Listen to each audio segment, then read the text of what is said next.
Seigneur des Seigneurs, au roi de gloire, à l'Éternel, au Dieu vivant. À lui la gloire, à lui l'honneur, à lui la louange. Béni soit le Seigneur des Seigneurs, béni soit le roi de gloire. Merci infiniment, Seigneur des Seigneurs. Nous te bénissons, nous te rendons grâce, notre Père et notre Dieu, de ce que tu as renouvelé le souffle de vie en nous, de ce que tu nous as fait grâce, de ce que tu as avec nous. Nous sommes dans la joie, Seigneur. Nous te rendons grâce, nous te disons merci. Merci, Papa. Merci, Seigneur des Seigneurs. Merci, Tout-Puissant Dieu, pour tout ce que tu fais pour nous. Nous bénissons ton Seigneur. Tu as fait grâce aujourd'hui, pendant que, Seigneur, la journée est en train de s'écouler, Seigneur. Tu permets à chacun de nous de vaquer à nos occupations. Nous te rendons grâce. Merci infiniment. Gloire et honneur te soient rendus au nom de Jésus. Amen. Famille royale, Je vous salue dans le précieux, glorieux, merveilleux nom de notre Seigneur Jésus. Que Dieu vous bénisse. Reine Marie, sois bénie. Marie Adou, sois bénie. Lima Jeunesse, sois bénie. Valérie Yoboué, sois bénie. Grâce Rouana, sois bénie. Je salue tous les bien-aimés qui sont connectés. Que la grâce du Seigneur soit avec vous. Soyez bénis.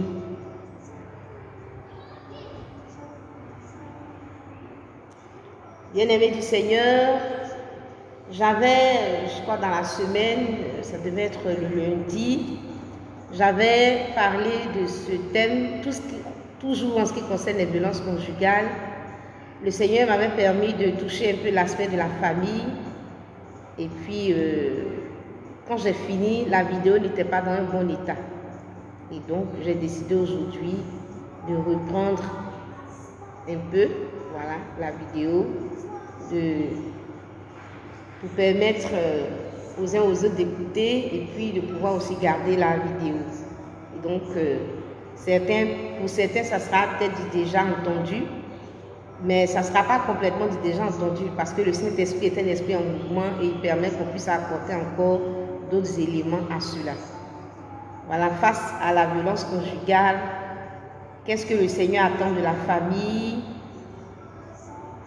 Qu'est-ce que le Seigneur attend de la famille? Et donc, nous allons essayer de voir cela ensemble.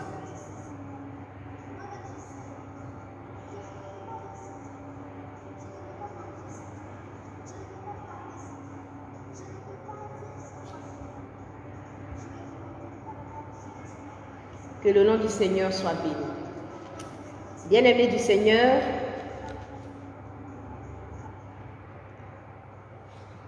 quand on se marie, on est dans une relation amoureuse, on est fiancé, ou bien on est marié, on est des conjoints. C'est une très bonne chose, c'est la volonté de Dieu, c'est la grâce de Dieu pour nous, d'avoir une relation, de nous marier, c'est vraiment une bonne chose. Et le Seigneur se glorifie en tout cas dans nos mariages et nous bénissons le Seigneur pour cela. C'est vraiment la grâce de Dieu. Et nous disons merci au Seigneur pour cette grâce qu'il nous accorde tout le temps. Voilà, à chacun de nous, à ceux qui sont en couple aujourd'hui, à ceux qui sont mariés, à ceux qui ont connu cette situation aujourd'hui, peut-être qui sont veufs ou veuves, nous bénissons le Seigneur pour ces moments que le Seigneur accorde à chacun de nous. À lui soit la gloire, à lui soit l'honneur, à lui soit la louange. Bien-aimés du Seigneur, je veux nous dire que quand une personne se marie, je veux rappeler que cette personne est d'abord issue d'une famille avant de se marier. Ce qui est normal, c'est qu'un papa et une maman soient ensemble, soient mariés, et puis Dieu leur fait la grâce d'avoir un enfant. Et à partir de cette famille, un enfant naît, à partir de ce couple, un enfant naît, l'enfant grandit, et à son tour, l'enfant aussi, voilà, rencontre une personne et forme aussi une famille, un couple et une famille. Donc, avant de se marier, on est d'abord issu d'une famille. Et ça, nous devons garder cela dans notre esprit. L'enfant qui naît dans cette famille est appelé un jour à quitter cette famille. Le Seigneur dit, l'homme quittera son père et sa mère, il s'attachera à sa femme et les deux deviendront une seule chair. Donc, un individu quitte une famille et forme un couple avec quelqu'un et à leur tour aussi, ils fondent une famille. Dieu appelle la personne à quitter sa famille. Mais je veux nous rappeler par l'Esprit de Dieu que quitter sa famille, ce n'est pas couper avec sa famille. Être marié, être en couple, être fiancé, être dans une relation amoureuse, n'annule pas le fait que nous sommes issus d'une famille, nous venons d'une famille. Donc être marié n'annule pas le fait que nous soyons enfants d'un papa, enfants d'une maman. Cela n'annule pas le fait que nous soyons frères de quelqu'un ou sœurs de quelqu'un ou neveux ou oncles de quelqu'un. Je suis mariée et je suis la fille de mon père. Je suis la fille de ma mère. Je ne peux pas dire que je suis mariée, j'étais la fille de mon père, j'étais la fille de ma mère. Non, le fait d'être mariée ne change pas le fait que j'ai un père, j'ai une mère. Donc le mariage n'annule pas la parenté. Le mariage ne nous enlève pas la famille. Et quand le Seigneur dit quitter son père et sa mère, ce n'est pas couper avec son père et sa mère. Mais le Seigneur nous demande de nous déplacer et d'aller fonder une autre famille. Mais le Seigneur ne coupe pas cette famille et nous gardons cette famille. Donc, je suis mariée. Je n'étais pas la fille de mon père. Je n'étais pas la fille de ma mère. Non, je suis mariée. Je suis et je demeure la fille de mon père, la fille de ma mère. Donc, nous pouvons comprendre pourquoi le Seigneur nous dit honore ton père et ta mère. Il nous demande de quitter père et mère, mais il nous demande d'honorer père et mère. Donc, ce n'est pas une relation qui est complètement coupée, mais le Seigneur nous accorde la grâce d'aller aussi fonder une autre famille, tout en gardant notre famille, tout en honorant nos pères et nos mères, tout en étant frères et sœurs, tout en étant toujours frères et sœurs. Je veux donc vous dire que quand notre fille qui est mariée se retrouve dans une situation où elle est victime de violences conjugales, est-ce que le mariage ne nous empêche d'agir? Est-ce que le mariage nous empêche d'agir par rapport aux violences conjugales que cette fille subit ou que ce garçon subit? Bien aimé, je crois qu'il y a un problème au niveau de la vidéo. Ok, ça reprend. Donc, quand notre fille, par exemple, mariée, quand elle est mariée, elle n'est pas vendue à cet homme. Quand notre fils est marié, il n'est pas vendu à cette femme. Cette personne reste et demeure membre de notre famille. Dans le contexte de Deutéronome 22, à partir du verset 13, nous allons lire ce que la parole de Dieu nous dit. Deutéronome 22, à partir du verset 13. Écoute la parole du Seigneur. Si un homme qui a pris une femme et est allé vers elle, éprouve ensuite de l'aversion pour sa personne, s'il lui impute des choses criminelles et porte atteinte à sa réputation en disant « J'ai pris cette femme, je me suis approché d'elle et je ne l'ai pas trouvée vierge ». Alors le père et la mère de la jeune femme prendront les signes de sa virginité et les produiront devant les anciens de la ville à la porte. Le père de la jeune femme dira aux anciens, « J'ai donné ma fille pour femme à cet homme et il l'a prise en aversion.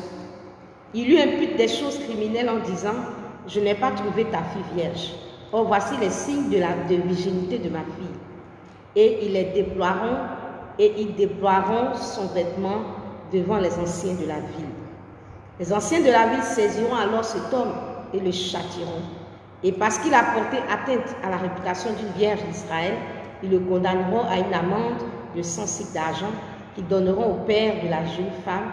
Elle restera sa femme et il ne pourra pas la renvoyer tant qu'il vivra.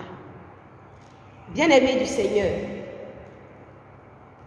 la Bible ici nous parle de l'atteinte à la réputation d'une femme. Le Seigneur parle d'un homme ici, nous sommes dans l'Ancien Testament. Le Seigneur nous parle ici d'un homme qui épouse une femme, qui au départ, il aime, et puis ensuite, il éprouve de l'aversion pour elle, il ne l'aime plus. Il la méprise, il la déshonore. Et qu'est-ce que cet homme-là fait? Il porte atteinte à sa réputation, il a des propos mensongers, il dit n'importe quoi, il la calomnie, il la salit, il salit son image. Il porte atteinte à sa réputation. Bien aimé, ici, c'est dans le cadre de la virginité. Mais moi, je vais étendre cela à tout ce qui est atteinte à la dignité de son épouse. Donc il s'agit ici d'un homme qui épouse une femme, qui aime cette femme au départ et qui ensuite commence à mépriser cette femme et qui salue la réputation de cette femme, qui dit tout et n'importe quoi, des choses fausses sur cette femme. Bien-aimés du Seigneur, dans ce contexte, la Bible dit que le père et la mère de cette femme qui a été salie peuvent donc se lever et donner la preuve de la virginité de cette femme. Et dans un contexte général, comme je l'ai dit, j'étends à toute atteinte à la dignité, le père et la mère de cette femme sont donc, ont la responsabilité, sont autorisés par le Seigneur à se lever pour apporter la preuve contraire de ce que cet époux l'a dit. De ce que cet époux l'a dit, a produit donc les preuves contraires de ce que cet époux l'a dit, afin que cette femme-là soit lavée, afin que cette fille-là soit lavée de cette mauvaise réputation, afin que cet homme-là soit condamné par rapport à ce mensonge, par rapport à cette fausse accusation. Bien-aimés du Seigneur, j'ai dit bien, nous sommes dans l'Ancien Testament. Donc, dans ce contexte de Deutéronome 22, à partir de versets 13 à 19, le Seigneur parle de l'atteinte à la réputation d'une femme. Le Seigneur parle de fausse accusation. Et dans le cas où il y a une fausse accusation, il dit ce qui est faux. Il ment sur cette femme. Il la salit. Dans le cas donc de cette accusation, les parents, le père et la mère peuvent se lever pour apporter la preuve contraire, défendre leur fille et montrer les preuves contraires de ce que cet homme l'a dit. Dans ce cas, le mari accusateur, le mari menteur, le mari méchant, le mari qui dit des faussetés, le mari qui salit l'image de sa femme, devrait donc être puni par rapport à l'action des parents. Ce mari-là sera châtié et condamné à une amende et garder la fille. Donc, bien-aimés du Seigneur, je vois ici que Dieu a dit que l'homme quittera son père et sa mère, s'attachera à sa femme, et les deux deviendront une seule chair. Nous voyons dans ce contexte un homme qui est marié à une femme. Donc, l'homme a quitté son père et sa mère, la femme a quitté son père et sa mère, s'attacher à son mari, les deux sont devenus une seule chair. Mais dans le cours de leur mariage, il se trouve que l'homme qui aimait sa femme a commencé à la mépriser, à la détester, à la salir, à porter atteinte à sa réputation. Et voici que le Seigneur ici autorise les parents à se lever pour défendre leur enfant et en tout cas la laver de cette fausse accusation. Bien-aimés, aujourd'hui nous sommes dans le temps post-croix de Jésus, nous sommes dans la nouvelle alliance et ces dispositions légales n'ont plus cours. Mais ce qu'il faut retenir, c'est l'esprit de ce verset. À partir de ce verset, nous pouvons donc comprendre que les parents sont autorisés ou doivent prendre conscience que le mariage n'annule pas leur position de parents.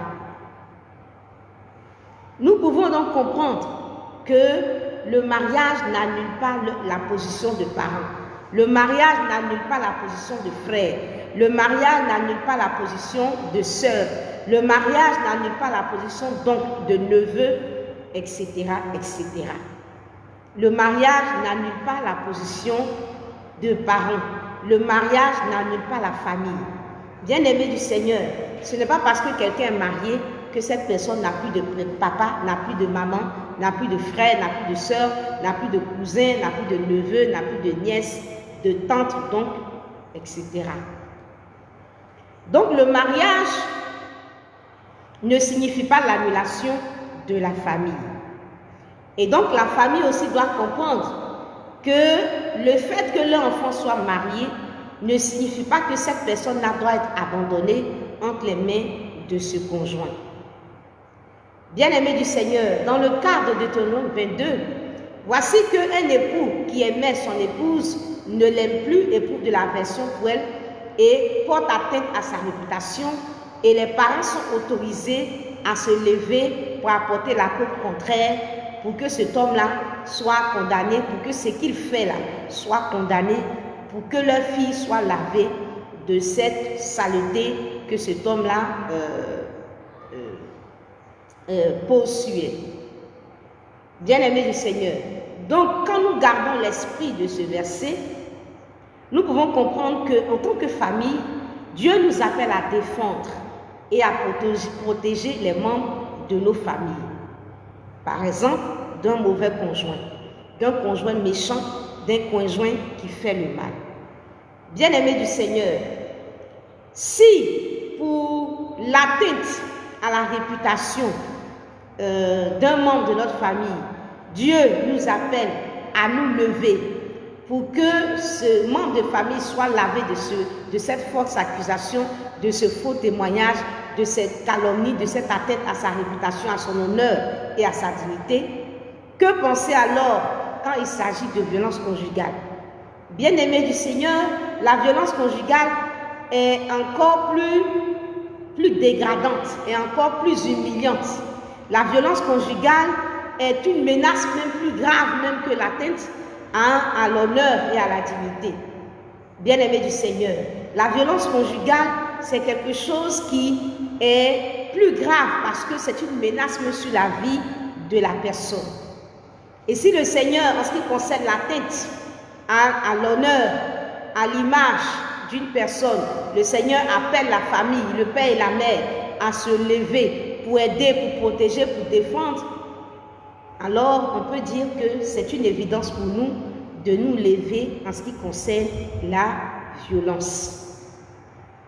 Je nous encourage donc, selon la volonté de Dieu, selon l'esprit de Deutéronome 22, selon la volonté exprimée ici du Seigneur, je nous encourage à aider les membres de nos familles à faire face à des crises injustes, à faire face à des fausses accusations, à faire face à l'atteinte à leur réputation, à faire face à la violence, à faire face aux faux témoignages, à faire face à tout ce qui est injuste dans leur vie. Il a pris donc la femme, il éprouve de l'aversion pour elle, il la traîne dans la boue, il la déteste, il veut divorcer, il veut lui faire du mal, il lui manifeste de la méchanceté, il la maltraite, il dit des choses honteuses sur sa vie et les parents sont appelés à aider le membre de leur famille qui est victime de cette injustice, qui est victime de cette humiliation, qui est victime de cette injustice, de cette violence. Bien-aimés du Seigneur, les parents doivent se lever pour donner la preuve contraire aux anciens de la ville.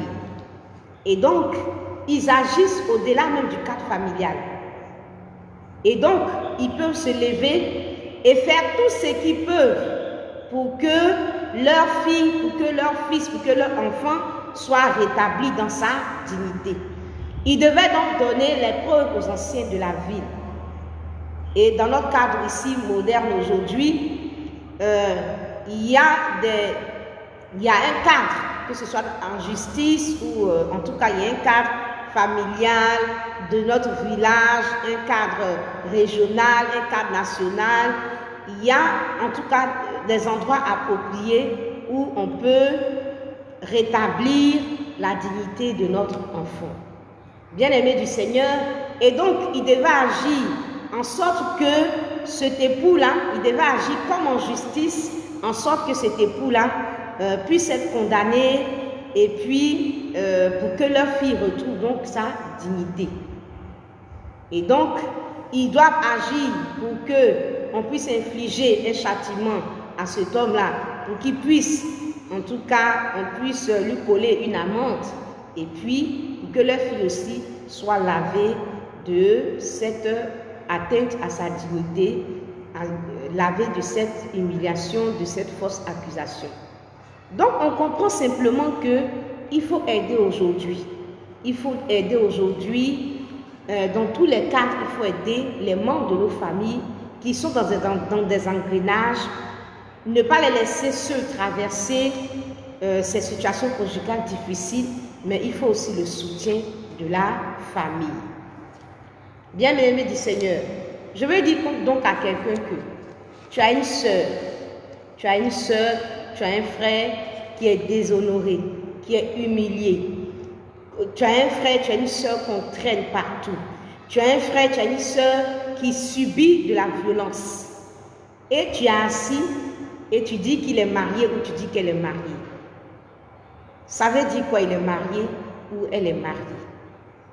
Est-ce que cette personne a été vendue? Non. Est-ce que cette personne a été vendue en esclavage? Non. Est-ce que cette personne demeure ton frère et ta sœur? Oui. Est-ce parce qu'on est marié qu'on n'a plus de famille? Non, quand on est marié, on a toujours une famille. On est toujours un frère, on est toujours une sœur. Bien-aimé du Seigneur, je veux donc dire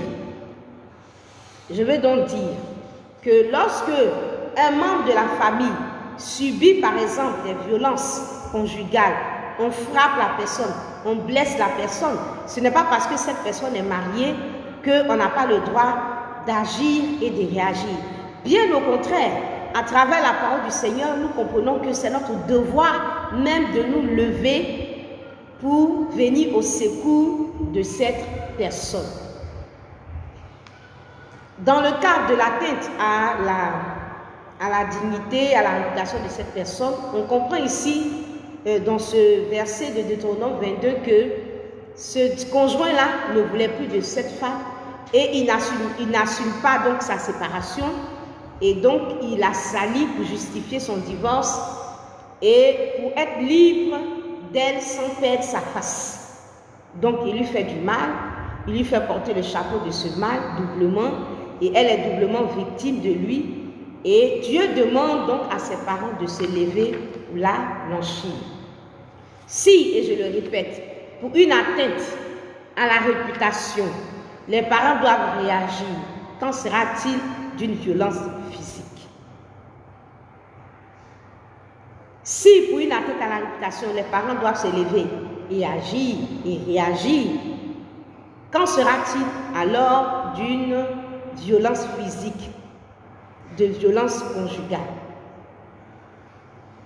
Quelqu'un, parce qu'il a épousé ta fille, il la bat à sang et tu regardes sans rien faire parce que cette personne est mariée. Cela ne vient pas de Dieu. Cela ne vient pas de Dieu. Aujourd'hui, on se pose la question de savoir, ces personnes qui sont mariées et qui subissent les violences conjugales, quelle est la position de leur famille? Qu'est-ce que leur famille fait? Quelle est la réaction de leur famille? Est-ce que les familles doivent s'asseoir et regarder les choses se faire? Non, ce n'est pas la volonté de Dieu. Les familles doivent se lever et agir. Dans les violences, dans le cas des violences conjugales,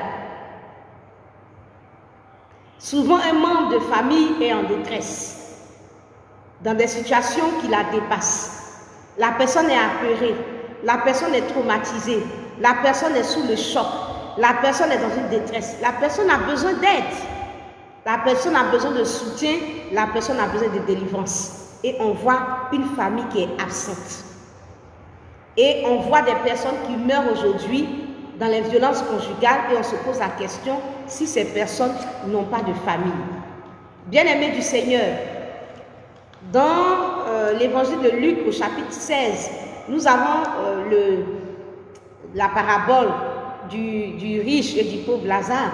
Et nous voyons ce pauvre Lazare couché à la porte de ce riche et qui subit toutes sortes de souffrances, qui est dans un manque d'amour, qui est désireux même de se rassasier des miettes qui tombent de la table du riche, mais il n'en trouve pas. Les chiens même viennent lécher encore ses ulcères. Donc on voit quelqu'un qui souffre dans une maison et on peut le considérer ici comme un conjoint par exemple qui souffre de violences conjugales, quelqu'un donc qui souffre dans une maison et qui est là, qui subit le riche et on le voit souffrir jusqu'à la mort. Et on se pose la question de savoir, mais ce pauvre qui est à la porte de ces riches et qui souffre et qui subit la méchanceté de ce riche-là, est-ce qu'il n'a pas de famille? N'a-t-il pas de frères, de sœurs, de pères, de mères, de neveux, d'oncles, etc., etc.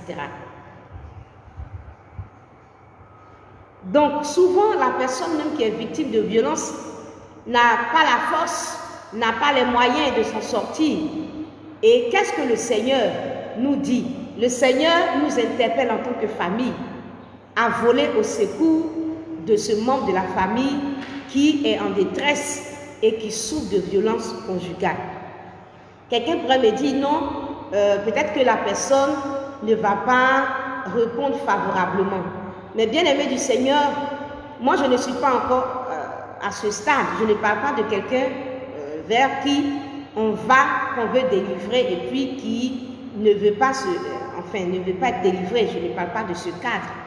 Mais est-ce qu'on a essayé?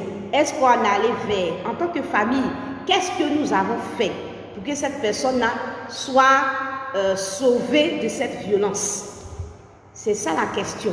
Les familles doivent se poser la question, qu'est-ce que nous avons fait? Si le pauvre Lazare est mort, par exemple, de violence, il avait des plaies sur son corps, il avait des ulcères, les chiens venaient lécher ses ulcères.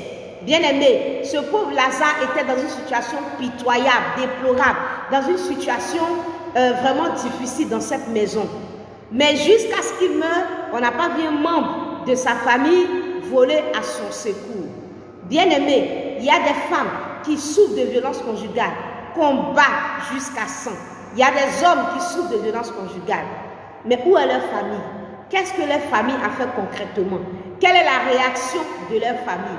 Quand le Seigneur même nous dit que quand il y a atteinte même à la réputation, même à la dignité d'une personne, la famille, le père et la mère doivent se lever pour donner la preuve contraire et amener cet homme-là à être châtié, à être corrigé, à être jugé. Et en ce qui concerne alors la violence conjugale, si pour l'atteinte à la dignité, à la réputation, on doit se lever, alors le Seigneur nous dit, en ce qui concerne la violence, qu'on doit encore plus même être debout pour voler au secours des membres de notre famille. Bien-aimés du Seigneur, quand on a bien voulu qu'un membre de notre famille se marie, quand on a approuvé ce mariage, quand on a applaudi ce mariage, quand on a été même à ce mariage, cela ne veut pas dire qu'on a vendu notre frère, on a vendu notre soeur, on a vendu notre parent. Cela ne veut pas dire que désormais, cette personne ne fait plus partie de notre famille. Et bien aimé du Seigneur, bien au contraire, nous devons apprécier cette famille, ce couple-là, bénir Dieu pour leur vie et espérer que tout aille bien. Il est vrai qu'on ne peut pas aller s'immiscer dans les problèmes de couple, ça ne nous intéresse pas. Nous ne devons pas aller nous immiscer dans les problèmes de couple. Mais tant que le couple vit normalement, tout va bien. Mais quand il y a menace sur la vie de la personne, quand cette personne-là est battue, quand cette personne-là est victime de violences conjugales, quand cette personne-là est menacée, alors le Seigneur nous autorise à nous lever pour voler au secours. En tant que membre de notre famille, nous avons la responsabilité aussi de veiller sur les membres de nos familles afin que ces personnes-là se portent bien et aillent bien. Bien-aimés du Seigneur, et souvent les personnes qui sont violentes, les conjoints violents, les conjointes violentes, donnent l'impression qu'ils sont des dieux pour leurs conjoints ou leurs conjointes, ils sont des dieux que tout leur est permis, qui peuvent se permettre tout et n'importe quoi, et que parce qu'ils sont mariés, ils ont le droit de tout faire. Et je veux donc nous encourager en tant que famille pour dire et pour faire comprendre que se marier ne donne pas le droit et l'autorisation de faire tout ce qu'on veut. Il y a des limites, il y a le respect de la personne, il y a le respect de la vie de la personne. Et donc la famille doit en être consciente et rappeler à l'ordre une personne, un conjoint qui a tendance à menacer la vie d'une personne et à porter atteinte à sa vie, à sa dignité, à son intégrité physique. Bien-aimés du Seigneur, souvent on se dit, mais comment se fait-il que la personne du pauvre Lazare ce pauvre Lazare est resté dans cette mauvaise posture, à ce mauvais endroit, dans ces mauvaises conditions jusqu'à la mort. Bien-aimé, cette personne a-t-elle une famille? Cette personne a-t-elle une famille? Quelqu'un souffre aujourd'hui de violence conjugale et je me pose la question, a-t-elle une famille? Bien-aimé du Seigneur, ta soeur souffre de violence conjugale, ton frère souffre de violence conjugale. Qu'est-ce que tu fais? Tu vas te dire non, il est marié, donc cela ne m'intéresse pas. Ce n'est pas vrai. Lorsque Abel est mort, l'Éternel a demandé à Caïn, où est ton frère? Où est ton frère? Bien-aimé du Seigneur, le Seigneur a demandé à Caïn, où est ton frère? Donc, ce n'est pas parce que quelqu'un est marié que cette personne n'a plus un frère, n'est plus une sœur, n'a plus de famille. Bien-aimé du Seigneur, se marier, cela ne veut pas dire que parce que la personne est mariée, alors la personne est abandonnée entre les mains de ce conjoint qui peut faire de cette personne ce qu'il veut, à marcher sur cette personne, à l'écraser, à le faire mourir. Dans un temps normal, dans un couple normal, dans un fonctionnement normal, nous n'avons rien à faire avec aller s'immiscer dans la vie d'un couple. Un couple qui fonctionne normalement, ils vivent leur vie. Je n'ai pas à donner mon avis sur quoi que ce soit. Je n'ai pas à aller m'immiscer dans leurs affaires. Je n'ai rien à faire avec leur vie. Ce que je peux faire, c'est de prier pour eux. Ce que je peux faire, c'est d'être une bénédiction pour eux. Ce que je peux faire, c'est leur apporter ce qui peut leur donner encore d'avancer pour être un couple, en tout cas, qui vive vraiment normalement, un couple épanoui. Voilà, c'est ce que je peux leur apporter. Je n'ai pas à m'immiscer à leur vie, dans leur vie. Mais quand il y a menace sur la vie de la personne, quand il y a violence conjugale, alors je dois savoir qu'en tant que membre de la famille, j'ai le droit et le devoir devant le Seigneur de me lever pour défendre cette personne qui subit en tant que membre de ma famille. Donc je ne peux pas rester là en tant qu'une sœur, regarder ma sœur souffrir de violence conjugale juste parce que cette personne est mariée. Ce n'est pas possible. Ce n'est pas possible. Le pauvre Lazare avait une famille pour se retrouver à la porte de ces riches avec des plaies, des ulcères sur le corps, avec des chiens qui léchaient ses ulcères, et puis à voir ce pauvre-là mourir là, sans même qu'il y ait un membre d'une famille qui puisse se lever, claquer les doigts pour dire non, mais c'est pas possible qu'il reste là dans cette situation-là. Il faut bien que je puisse l'aider à se relever, à se soigner, à sortir de cette situation qui n'est pas une situation qui est digne d'une personne. Bien-aimé du Seigneur, bien-aimé du Seigneur, donc tu as un frère, tu as une sœur qui est mariée, qui est déshonorée et tu ne te lèves pas pour réagir, c'est une situation qui n'honore pas le Seigneur, qui n'honore pas le Seigneur. C'est une situation qui n'est pas pour la gloire de Dieu. Et les familles ont une responsabilité aussi. Quand un membre de leur famille souffre de violence conjugale, les familles ont une responsabilité. Bien-aimés du Seigneur, lorsque Jésus est né, en Matthieu 2, à partir du verset 13, Jésus est né, il est né, et voici que Hérode cherchait à le faire mourir. La Bible nous dit quoi? En Matthieu 2, à partir du verset 13.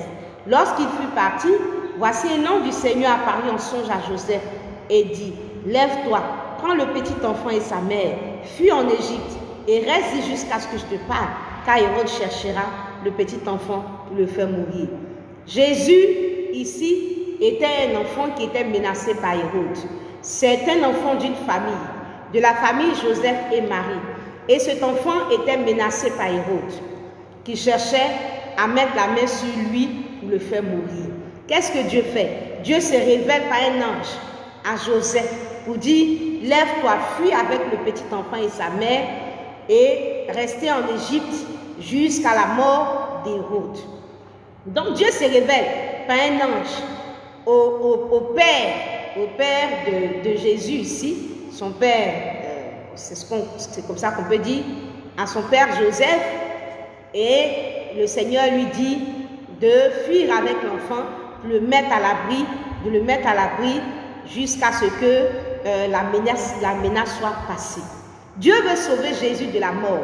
Dieu veut sauver l'enfant de la mort. Dieu veut sauver un membre d'une famille de la mort. Et Dieu envoie un ange pour parler à ses parents, pour leur demander de se lever pour protéger leur enfant qui est menacé par la mort. Et je veux dire à quelqu'un, quand une personne subit des violences conjugales, cette personne aussi est menacée par la mort. Et donc Dieu appelle à la responsabilité de ses parents. Dieu appelle à la responsabilité de ses parents pour que ses parents puissent se lever pour le protéger. Que la menace vienne d'un individu quelconque, que la menace vienne d'un conjoint, lorsque un membre de la famille est menacé de mort, alors les parents, la famille a la responsabilité, la famille a la responsabilité de se lever pour protéger le membre de la famille qui est menacé par cet individu, qui est menacé de mort par cet individu, même s'il s'agit de son conjoint. Dieu se révèle à Joseph. Et je vais dire aujourd'hui que je suis l'ange de l'Éternel aussi, qui est envoyé par Dieu pour réveiller la conscience d'une famille, pour leur dire que vous avez la responsabilité, quand les membres de votre famille sont menacés de mort, vous avez la responsabilité de vous lever pour mettre cette personne à l'abri, pour protéger cette famille, pour défendre cette personne qui est menacée par un individu qui cherche à le faire mourir. Dieu a dit à Joseph, ce n'est pas Joseph qui était menacé, c'est Jésus qui était menacé. Mais à Joseph revenait donc la responsabilité en tant que parent de se lever, de prendre le petit enfant, de se retirer en Égypte pour préserver la vie de cet enfant. Bien-aimés du Seigneur, face donc à la menace, face donc au danger de mort, face donc à la violence conjugale, face donc à la menace de mort, la famille a la responsabilité de se lever pour protéger son enfant, pour protéger le membre de la famille qui est menacé de mort. Je dis, ton enfant, ta maman, ton frère, ta soeur, ton neveu, ta nièce, ta tante subit la violence conjugale. Et en tant que membre de la famille, qu'est-ce que vous faites? Quelle est votre réaction? Est-ce que vous regardez la personne souffrir de cette violence, les bras croisés? C'est regarder quelqu'un qui est menacé de mort et ne pas venir en aide à cette personne. Bien-aimé du Seigneur, quand on sait qu'on peut mourir sous les coups, quand on sait que la violence conjugale est la cause de la mort de beaucoup de personnes et qu'on réalise que son frère ou sa mère ou son père ou son frère ou son neveu ou sa tante ou son oncle souffre de violences conjugales et qu'on regarde sur les bras croisés, c'est une irresponsabilité. Et on est coupable devant le Seigneur. Parce que même la loi même nous demande de venir au secours d'une personne en danger. Et toi, tu sais que ton frère et ta soeur, ton frère ou ta soeur ou ton enfant est en danger parce que la personne subit des coups de son conjoint et tu ne dis rien, tu as les bras croisés parce que cette personne est mariée, tu es coupable devant le Seigneur. Bien-aimé du Seigneur, face à la menace d'Hérode sur la vie de Jésus, Dieu pouvait envoyer des anges pour se poster aux différentes portes, pour ne pas que Hérode puisse rentrer pour en découdre avec l'enfant. Mais Dieu n'a pas fait cela parce que à Jésus, Dieu avait affecté une famille sur la terre. Et quand le Seigneur envoie quelqu'un sur la terre, il ne fait pas pleuvoir l'enfant sur la terre comme la manne descendait du ciel. Mais il envoie cette personne dans le monde à travers un homme, à travers une femme, à travers une famille. Et cette famille-là, c'est à cette personne, c'est à cette famille-là que Dieu a confié cette personne. C'est la famille d'accueil de cette personne et cette famille constitue l'environnement que le Seigneur, la plateforme que le Seigneur a donnée à cette personne-là pour venir sur la terre. Et donc, cette personne grandit, se développe, vit dans un cadre aussi familial. Cette personne est liée à ces individus qui lui ont donné par qui il est né, et donc cette personne reprend aussi de cette famille, et cette famille a une responsabilité devant Dieu par rapport à cet individu. Donc ce n'est pas parce que quelqu'un est marié que la personne n'est plus membre d'une famille. Ce n'est pas parce que quelqu'un est marié que le conjoint donc peut tuer la personne parce que cette personne est mariée. La famille a une responsabilité. Aujourd'hui, les gens meurent sous les coups des conjoints. Et je me pose la question de savoir où sont les différentes familles. Ces personnes-là ne sont-elles pas issues d'une famille? Qu'est-ce que ces personnes ont fait pour sortir pour protéger ces personnes, pour défendre cette personne de ces violences conjugales. Bien-aimés du Seigneur, souvent ces personnes sont traumatisées, elles sont apeurées, elles sont sous le choc, elles n'ont pas la force de se lever. Et en tant que famille, qu'avons-nous fait? Qu'avons-nous fait? Dieu parle au monde de la famille pour voler au secours des membres de nos familles qui sont en détresse. Dieu parle au monde de la famille. Dieu demande de voler au secours des membres de nos familles qui sont en détresse. Bien-aimés du Seigneur, si Dieu nous dit en Deutéronome 22 que quand une personne, un membre de nos familles est sali, on doit se lever pour apporter la preuve contraire. Et quand maintenant cette famille, cette personne est blessée, on la frappe, son sang coule, cette personne est menacée de mort, c'est en ce moment-là qu'on doit s'asseoir et ne rien faire. Bien-aimé du Seigneur, souvent on se pose la question, on se dit, mais comment se fait que la personne est restée là, on l'a battue jusqu'à ce qu'elle meure? Bien-aimé du Seigneur, mais souvent même la personne peut-être n'a pas la force de pouvoir se relever. La personne a besoin d'aide. Le pauvre Lazare était couché à la porte, tellement du sel sur son corps, n'avait pas la force de se lever. Mais s'il y avait un membre de la famille qui volait à ce secours, alors il allait le prendre et il allait le relever. Bien-aimé du Seigneur, alors ce pauvre Lazare n'allait pas se retrouver à cette porte, il serait mis à l'abri. Où sont les Joseph? Où sont les maris? Qu'est-ce que la famille fait devant les violences conjugales?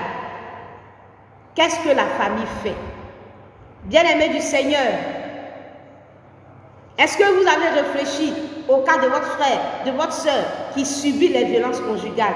Dans la parole du Seigneur, en 2 Samuel 13, nous avons l'exemple de Tamar. Tamar qui a subi des violences d'Amnon. Quand Tamar a subi les violences d'Amnon, il a violenté. Bien-aimé du Seigneur, la Bible nous dit que Tamar est sortie de là où Amnon l'avait violenté et elle pleurait. Tamar pleurait. En 2 Samuel, le chapitre 13, nous avons vu que Amnon a violenté Tamar. Et Tamar est sortie de ce lieu-là, elle pleurait.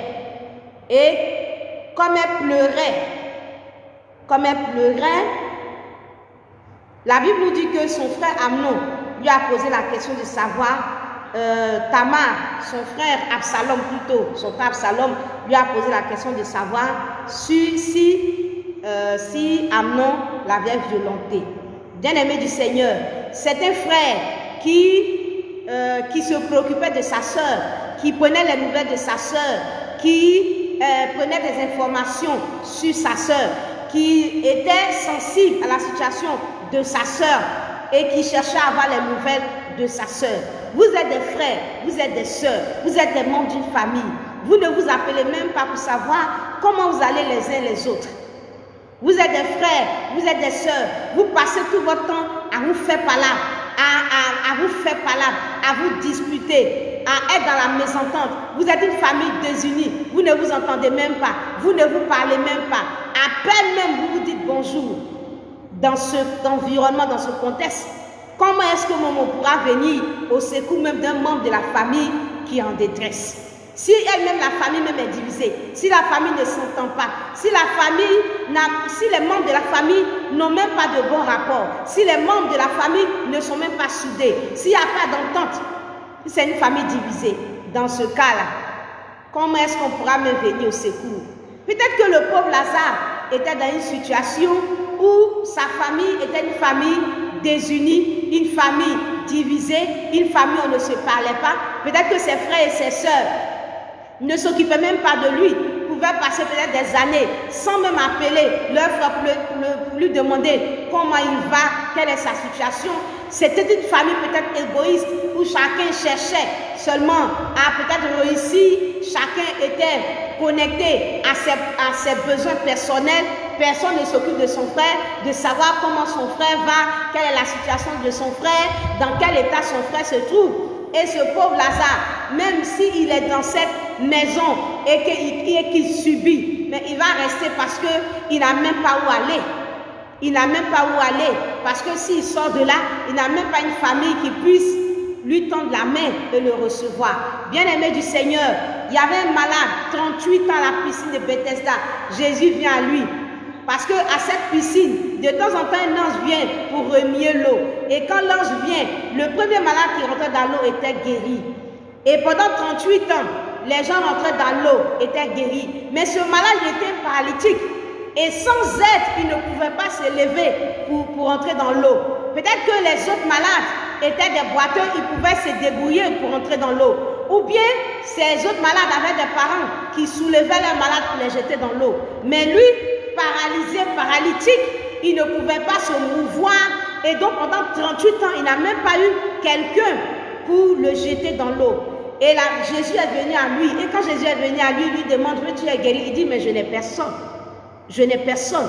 Il y a des gens qui souffrent de violence conjugale. Il y a des gens qui sont dans des foyers compliqués. Il y a des gens qui sont dans des foyers qui sont des engrenages. Il y a des gens qui subissent des violences conjugales. Mais ils regardent à gauche et à droite. Ils se disent, je veux bien fuir, je veux bien partir, mais je vais partir où? Souvent, les gens se posent la question. Ils n'ont pas de soutien. Ils n'ont pas de soutien. Dans la famille, ils n'ont pas de soutien. Et ils sont là, ils subissent ces violences jusqu'à perdre la vie, comme ce pauvre Lazare. Ils sont là et ils subissent ces violences conjugales jusqu'à mourir. Bien-aimés du Seigneur, nous avons vu Saül et David, la relation de Saül et de David, que j'ai pris comme des relations, par exemple, comme une relation de couple, comme une relation de deux personnes. Saül était violent et Saül prenait la lance pour menacer David. Bien-aimé du Seigneur, David avait une famille, mais une famille qui était un peu déconnectée de David, bien-aimé du Seigneur. On a vu, lorsque David devait recevoir l'onction de Samuel, David était quelque part dans les champs, son papa ne s'occupait même pas de lui. On voit un peu la réaction de ses frères, etc. On ne sait même pas où est sa mère. Donc David était vraiment issu d'une famille très déconnectée et il souffrait des violences, bien-aimé du Seigneur. Mais cela allait être difficile pour David de s'en sortir. Il a fallu que Jonathan, qui était son ami, il a fallu que Jonathan puisse voler à son secours, puisse le soutenir, puisse l'aider pour qu'il puisse s'en sortir. Sans l'aide de Jonathan, cela allait être vraiment difficile. Et je veux nous dire que des personnes qui souffrent de violences conjugales ont souvent besoin de soutien. Ils ont besoin vraiment d'aide.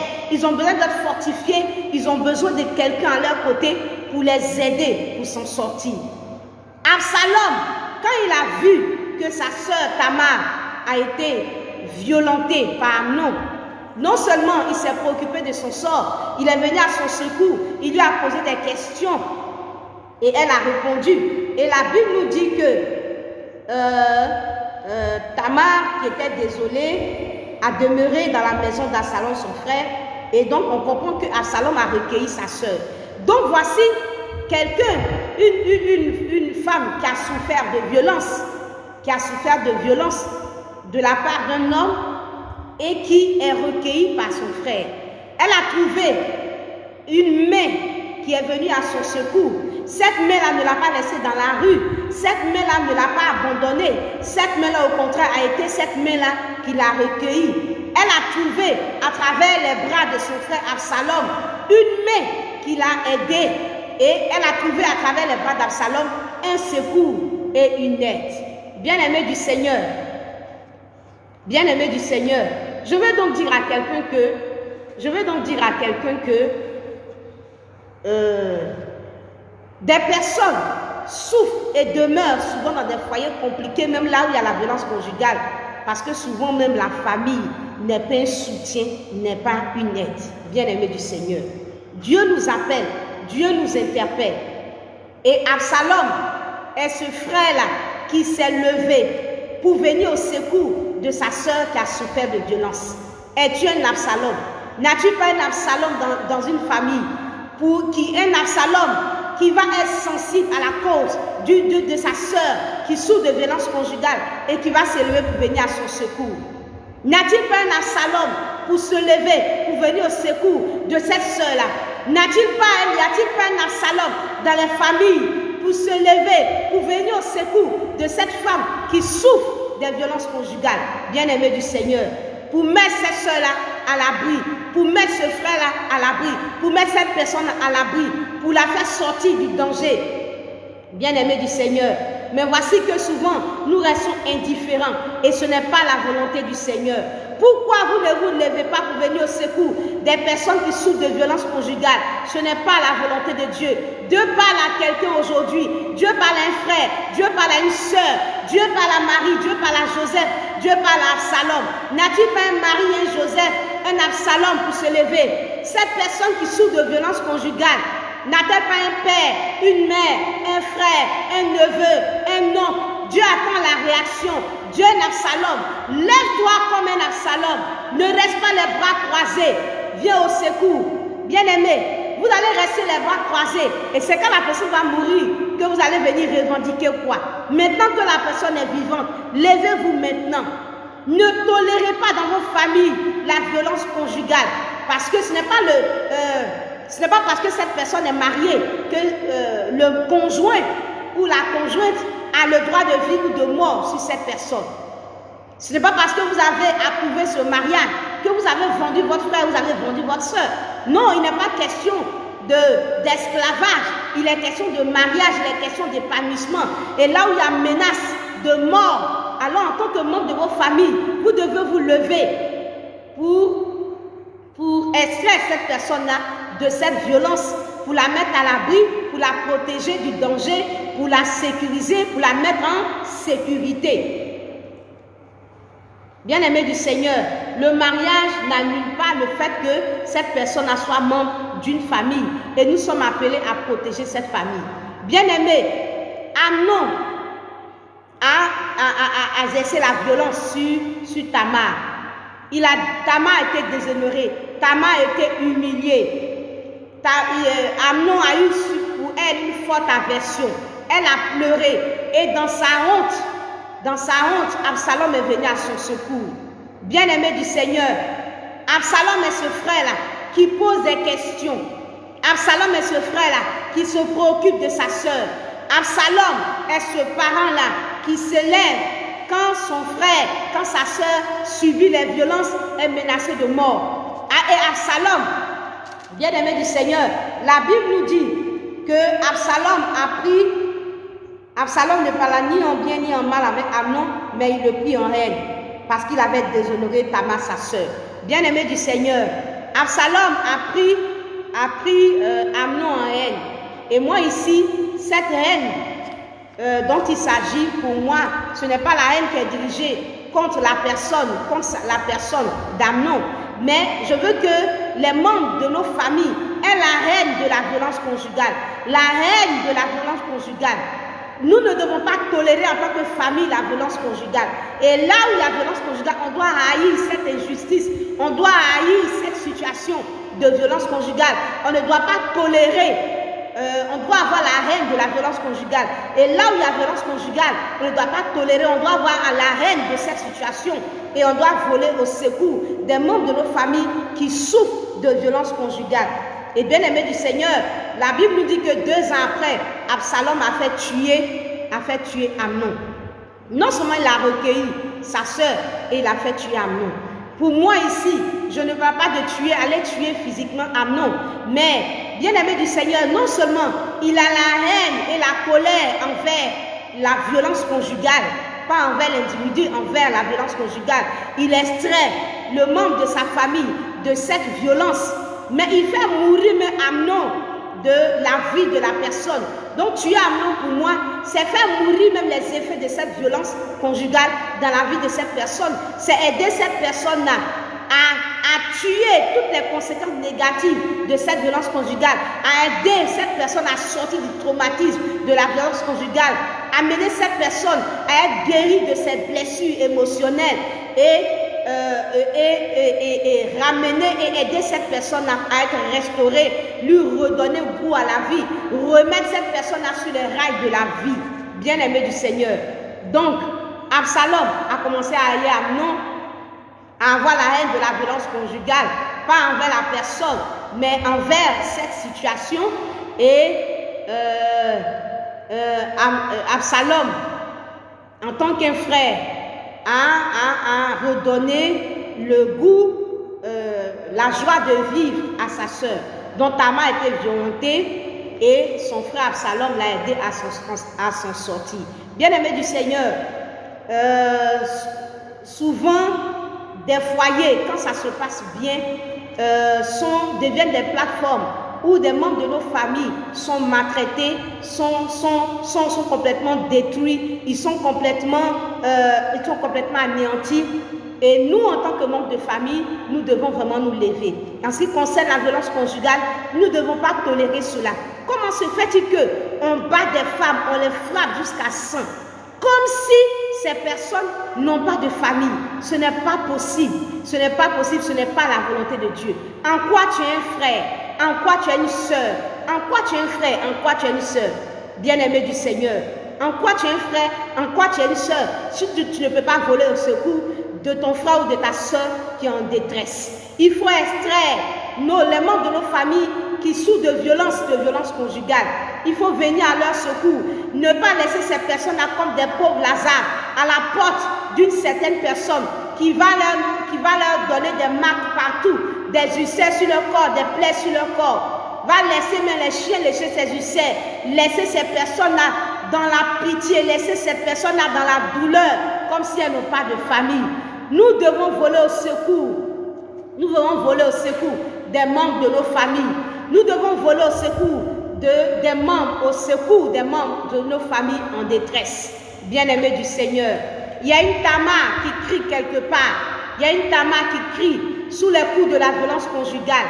Bien-aimés du Seigneur, Tamar n'a pas eu besoin d'appeler Absalom. Elle n'a pas eu besoin de crier. Mais Absalom lui-même, il sait qu'il est un frère. Même si Tamar ne t'a pas appelé, mais sois sensible au cri de Tamar, sois sensible au cri de ta soeur qui souffre de violence conjugale. Et lève-toi, viens à son secours d'une manière ou d'une autre. Aide à sortir de cette situation. Aide à lui redonner de la dignité. Viens à son secours. Bien-aimé du Seigneur, viens à son secours. Absalom a donc entendu le cri de Tamar et il a senti ses entrailles fraternelles, si je peux dire ainsi, s'émouvoir. As-tu l'amour de ton frère? As-tu l'amour de ta sœur? Es-tu sensible? Es-tu sensible comme Absalom a été sensible? Bien-aimé du Seigneur, es-tu sensible à la souffrance de ton frère, de ta sœur? Tu es, comme je peux dire, coupable devant Dieu si tu regardes les bras croisés, un conjoint battre jusqu'à 100 ta sœur juste parce qu'elle est mariée? Non. Juste parce qu'elle est mariée? Non. Jésus était menacé de mort. L'ange est venu parler à Joseph: prends le petit enfant et fuis. Prends le petit enfant et fuis. Mets-le à l'abri. Mets-le à l'abri.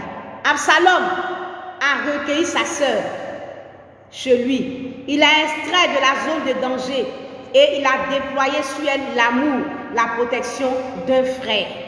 Bien-aimé du Seigneur, le pauvre Lazare est resté jusqu'à la mort parce qu'il n'y a pas une famille. Je veux interpeller donc la famille pour dire que quand les gens souffrent de violence conjugale, vous en tant que famille, qu'est-ce que vous faites? Vous en tant que famille, qu'est-ce que vous faites? Vous en tant que famille, qu'est-ce que vous faites? Et généralement, les familles sont divisées dans des palabres inutiles. Et dans ces circonstances, quand une maison est divisée, alors l'ennemi prospère tranquillement, le diable prospère tranquillement. Mais si vous travaillez à avoir des familles soudées, alors ce serait difficile pour l'ennemi de venir semer le désordre dans cette famille, de venir prendre un membre de cette famille et tuer le membre de cette famille par la violence conjugale. Je nous interpelle donc. Dina a été violentée. Ses frères Simeon et Lévi, je pense que c'est Simeon et Lévi, ils se sont levés et ils ont agi. L'apôtre Paul était en danger, son neveu s'est levé, il a agi. Bien-aimé du Seigneur, quand Sichem a déshonoré Dina, les fils de Jacob se sont levés et ils ont agi.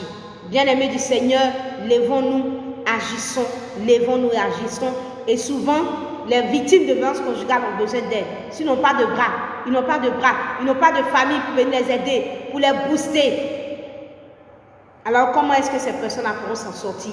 Dieu appelle à notre responsabilité.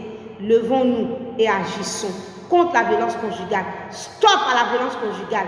Si chacun de nous, dans sa famille, agit, ne tolère pas la violence conjugale, si chacun de nous, dans nos familles, ne tolère pas la violence conjugale, bien-aimés du Seigneur, nous allons avancer dans ce domaine. Zéro tolérance. Que dans nos familles, nous n'acceptons pas la violence conjugale. Que dans nos familles, nous n'acceptons pas la violence conjugale. Là où il y a violence conjugale, que les familles se lèvent, dire non, dire stop, dire pas question.